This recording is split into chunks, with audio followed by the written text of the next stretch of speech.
Hi all, ഇന്നൊരു cooking video ആയാലോ? വേറൊന്നല്ല, നമ്മുടെ ഞണ്ടുകുട്ടൻ ക്രാബിനായാൽ തന്നെ നന്നായി ക്ലീൻ ചെയ്ത് കുറച്ച് പണിയാണല്ലോ, എന്നാലും ക്ലീനൊക്കെ ആക്കി സെറ്റാക്കി വെച്ചു കേട്ടോ. പിന്നെ ഞണ്ടിന് റെഡിയാക്കാനുള്ള സാധനങ്ങളൊക്കെ നമ്മൾ അടുപ്പിച്ച് വെച്ചിട്ടുണ്ട്. നമുക്ക് ചട്ടി ചൂടാക്കാം. ചട്ടി ചൂടാക്കി കുറച്ച് വെളിച്ചെണ്ണ ഒഴിച്ച് പിന്നെ സവാളയിലേക്ക് ഇട്ടു. സവാള പെട്ടെന്ന് വിളയാൻ വേണ്ടിയിട്ട് നമ്മളെല്ലാവരും ചെയ്യുന്നൊരു കുത്തി തന്നെയാണ്. കുറച്ച് ഉപ്പിടാം.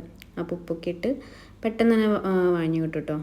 അത് കഴിഞ്ഞ് പിന്നെ അതിലേക്ക് പച്ചമുളക്, ഇഞ്ചി, കറിവേപ്പില ഇതെല്ലാം ഇട്ട് നന്നായി മിക്സ് ചെയ്ത് നന്നായിട്ട് വഴലണം. നന്നായി വഴറ്റി വരുമ്പോൾ മാത്രം നമ്മൾ കുറച്ച് 2 ടേബിൾ സ്പൂൺ മുളക് പൊടി, 2 ടേബിൾ സ്പൂൺ മല്ലിപ്പൊടി, പിന്നെ അതുപോലെ തന്നെ കുറച്ച് മഞ്ഞൾപ്പൊടി, ഇത് 3 മാത്രമേ ആഡ് ചെയ്തിട്ടുള്ളൂ. എന്നിട്ട് നന്നായി വഴറ്റി വരുമ്പോൾ മാത്രം നമ്മൾ കുറച്ച് തക്കാളി ഇടാം.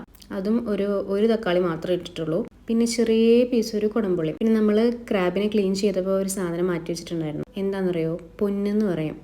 അതിട്ടിട്ടുണ്ടെങ്കിൽ കുറച്ച് ടേസ്റ്റ് കൂടുന്നു പറയും. അപ്പോൾ ആ ഒരു ടൈമിൽ നമ്മൾ ഞണ്ട് മേടിക്കുമ്പോൾ ആ ഐറ്റമേൽ ആഡ് ചെയ്തിട്ടുണ്ട്. പിന്നെ അത് കഴിഞ്ഞിട്ട് നമ്മൾ ഞണ്ടിനെ സെറ്റാക്കി അതിലിട്ടു. പിന്നെ നന്നായി ഒന്ന് വേവിച്ച് കുറച്ച് വെള്ളമൊക്കെ ഒഴിച്ച് കുറച്ച് മാത്രം എന്നിട്ട് നന്നായി ഇളക്കി കൊടുത്തൊരു 10 to 15 മിനിറ്റ്സ് നമുക്കത് അടച്ചു വയ്ക്കാം. ആ ഒരു ടൈമിൽ നന്നായി കുക്കായി വരും. നല്ല ഡ്രൈ ആയിട്ട് വരും കേട്ടോ. എല്ലാം കഴിഞ്ഞ് പച്ച വെളിച്ചെണ്ണ കുറച്ച് തൂക എന്നിട്ട് കഴിക്കേണ്ട മക്കളെ. സൂപ്പറാണ് കേട്ടോ. ഞങ്ങൾക്ക് ഭയങ്കരമായിട്ട് ഇഷ്ടമായി. അടിപൊളി.